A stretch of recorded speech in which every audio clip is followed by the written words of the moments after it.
This is Samantha Branch, creator of Will Not Bow, and you're listening to the True North Country Comics podcast.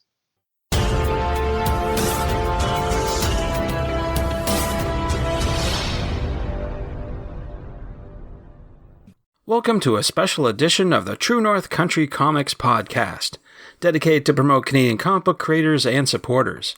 It's May 21st, 2021. I'm John Swinimer. If you want to drop me a line, you can contact me at john@truenorthcountrycomics.com. These podcasts are published to celebrate the exhibitors of this year's virtual edition of the Toronto Comic Arts Festival. TCAF is an annual event gathering comic book creators from around the world to promote broad and diverse voices towards the betterment of the medium of comics through panels, keynote exclusives, and just basically enjoying the fun of comics. On this episode, I chat with Samantha Branch about Will Not Bow and more at TCAF 2021. This podcast is available on Apple Podcasts and Google Podcasts. It's also available on the True North Country Comics channel on YouTube. I invite you to like and subscribe. Based in Halifax, Nova Scotia, Samantha is an animation and graphics honors graduate and is a writer and illustrator for the Will Not Bow series. In addition to working as a cleanup artist animator, she is planning on a series of webtoons in the near future. Samantha worked with Dynamite Entertainment on a special project. Will Not Bow is a mature fantasy story about a princess named Zara, who was born with light and dark magic. As she struggles to get control of her power, she's also dealing with the coldness toward her from her father and people because she's an outcast and a danger to them all. And so, without further ado, here's my chat with Samantha Branch about Will Not Bow and more at TCAF 2021.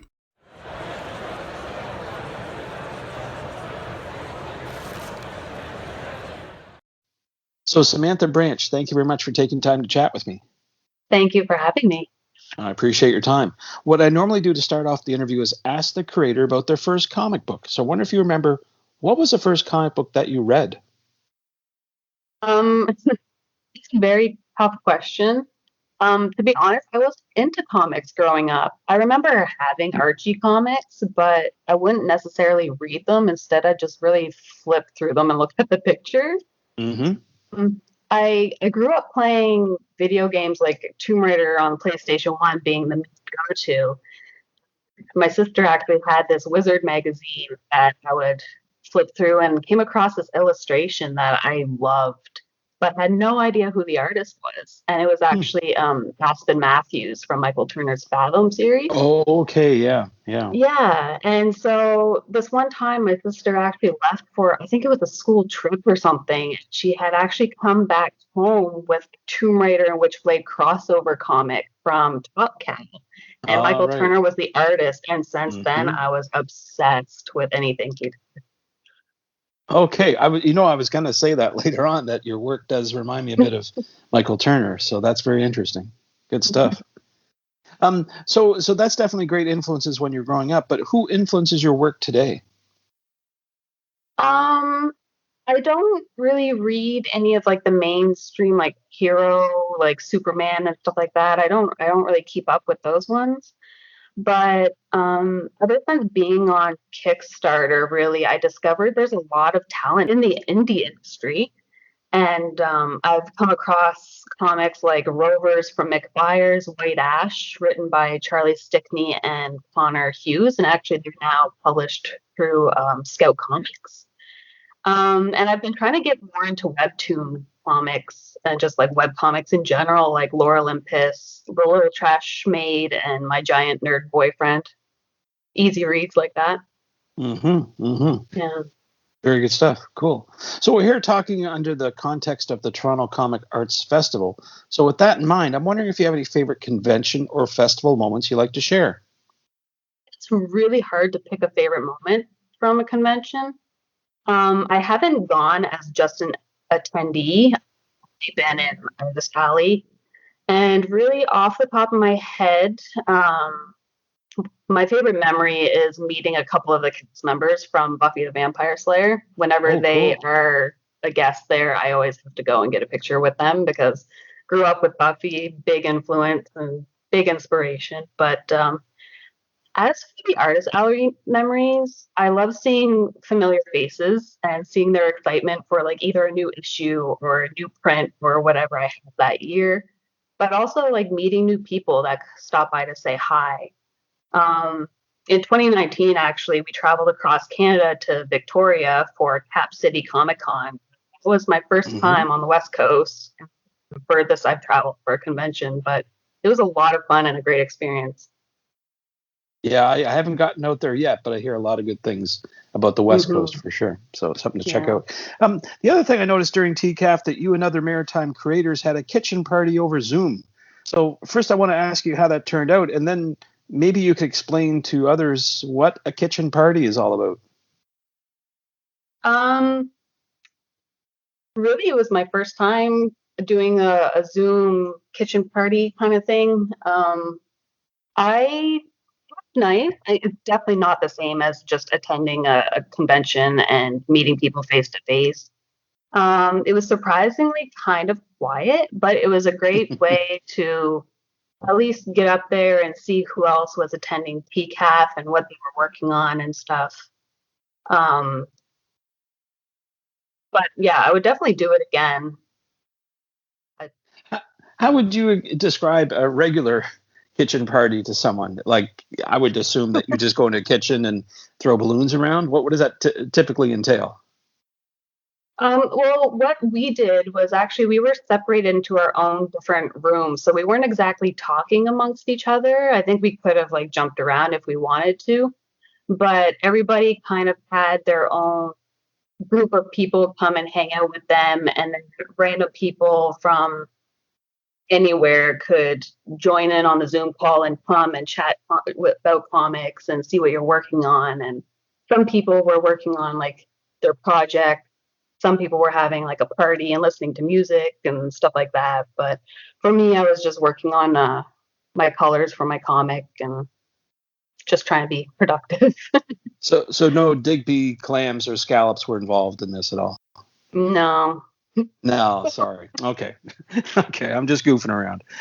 So let's get to the heart of the matter. Let's talk about what you were exhibiting at TCAF. Maybe you could talk a bit about it and the origins of the book too. Yeah, so this year it was my first year at TCAF. I'm very, very thankful I got that email thing that I got in. And I actually had issues 1 through 3 of my comic called Will Not Bow. Um, it's fairly new. It's taking a while for me to work on it because I also work a full-time job, but um, it's a story. It's a mature fantasy story. I like to try to aim towards like a more mature audience. But it's about a princess named Zara who was born with light and dark magic, and we actually follow her journey as she struggles to get control of her powers. Um, she's right now in the story. She's an outcast to her father and her people because she can't get her powers under control. She's a danger. She's reckless. And she's actually plagued by visions of a man that she's never met before. And I've had this idea for the story for about 10 years or more now. And it originally came to me while playing Prince of Persia Warrior Within. Mm-hmm. Right. Actually, the name of the comic itself came from a Breaking Benjamin song called I Will Not Bow. Ah, And okay. Mm-hmm. then in 2015, I wrote the first draft of the script during NaNoWriMo. It's a National Novel Writing Month.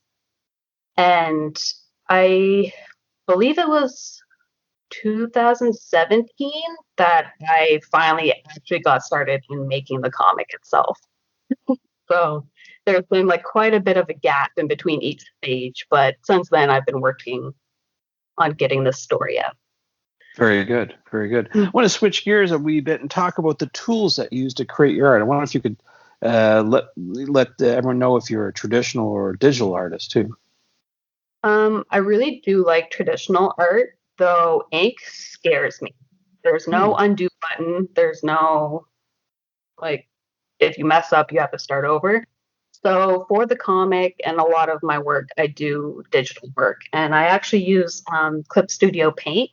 I've used Hmm. things like Photoshop and Krita or Krita. Everybody says it differently, but Bound Clip Studio Paint is one of the best ones that I've used because they actually have a lot of tools specifically targeted for making comics. And now they actually just came out with an update that makes it easier to create webtoon specific comics.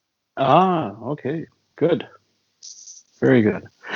So you mentioned I think Kickstarter, and certainly you're no novice when it comes to making comic books now. But wondering, like at any convention or festival, people might come up to you at your table and ask you for advice. So what would you say to someone who came up to you and asked, what should I do to make my own comic book? Um, Everybody says this, but really just do it. Like it's probably annoying to hear this from like absolutely everybody that you ask, but it's very true. And it took me a long time to actually follow that advice because before my first comic, I was saying every excuse in the book. I was saying like, I have no experience. I'm not good enough. I need to practice more. I need to know how to draw this better and blah, blah, blah, blah, blah. But really, like, no matter what, guaranteed what your first comic isn't going to be the best thing or the most, like, you're not going to be the most proud of it, I guess. There's a lot of learning to do when making comics, a lot of steps to it, and especially if you're doing it by yourself. And really, it's just get started, put out that first issue, even if it's not great. Like if you see my first issue compared to number 2 and 3, like it's pretty rough and it's in black and white because I was too scared to even like touch any color. And each time, I guess one of the big pieces of advice that I usually give my community that asks like how they can get started is once you put out an issue, look at that issue that you completed and pick 2 things that you want to improve. So right now in my current comic, when I finished issue 3, I was looking through it again and I'm like, I could have done camera angles a lot better. And I want to do coloring by myself because I actually hired a colorist for issues 2 and 3, but number 4, I'm doing everything by myself. And so when I got started on issue 4, those were the 2 main things that I really focused on. So each time I drew a panel, I'm like, how can I change the camera to make it more dynamic? Because I would just stick with the usual profile or front on views of characters, and I wouldn't draw backgrounds because I hated perspective. But like each time I do an issue, I try to pick like 2 things that I can improve on, and I find it just gets better and better and easier each time I put out an issue. That's good advice for sure, for sure. So I think you've already hinted about it, but I want to ask you, what's next for you? What's your next big project? Well, Will Not Bow is going to take up many, many years of my life, I think. I'm planning to have almost 40 issues. It's hard to say because I do it like I wrote my script as if it's a novel and I take like each chapter and each chapter is an issue. But that's before editing and everything. So right now I'm estimating about 40 issues. It could be less than that. But also I do want to put out a webtoons comic at some Oh, very good. Very good. point. So the other thing at conventions, in addition to networking and talking to people, it's about buying books. So I'm wondering, where do you recommend people go to buy your books? Well, I have my own website. It's actually just willnotbowcomics.com. And if it's your first time going there, you should be prompted to like it'll ask you if you wanted to join my email list. And every month I put out an email update on what's going on, when the Kickstarter is, like what the deals are going to be for like the first 24 hours of the Kickstarter campaign, like any special rewards that are like limited time. But also, when you sign up for the email list, you'll actually be emailed a free PDF copy of issue 1 of Will Not Be to try it out. Very cool. Good stuff. Good stuff. So in addition to your website, where can people find more about you online and about your current and future projects? Um, it's mostly Instagram. I don't really do Facebook or anything that often. I am currently finishing up a project at work, and then I'm going to be going back to my comics full time for a little while. And I'm actually planning to start streaming on Twitch again. And my social media handle is really just, I believe it's just my name. It's Samantha Branch. It's either you'll see a profile picture of my Will Not Bow Comics logo, or you'll see a picture from my comic or my main character. Very good. Very good. Yeah. Well, Samantha, those are all the questions I have for you, but I'm wondering if there's something I didn't ask you that you'd like to get across in this interview. If anybody who's listening wants to get into comics, just do it. Have fun. Write what comes to mind. Get inspired by games, movies, other creators. But also, a big thing is go check out your local comic book store, because guaranteed they have a section there of other local artists that have dropped off their books. And get in contact with them. And I mean, pending your restrictions right now because of the pandemic and everything, but try to get together with them and like talk comics, ask questions, and get inspired together.